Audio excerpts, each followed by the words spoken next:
क्या आपने कभी सोचा है कि प्याज काटते समय आंखों से आंसू क्यों आते हैं? अगर नहीं तो इस वीडियो को अंत तक जरूर देखना। प्याज में एक केमिकल पाया जाता है जिसका नाम है साइन प्रोपेंथियल एस ऑक्साइड।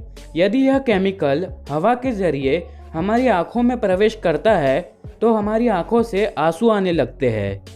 पहले वैज्ञानिकों का मानना था कि प्याज काटने से आंसू प्याज में मौजूद एलिनेस नाम के एंजाइम से आते हैं, लेकिन जब इस पर स्टडी की गई तो पता चला कि लैक्राइमेट्री फैक्टर सिंथेस नाम का एंजाइम प्याज में पाया जाता है और जब हम प्याज काटते हैं तो यह एंजाइम उसमें से रिलीज होता है।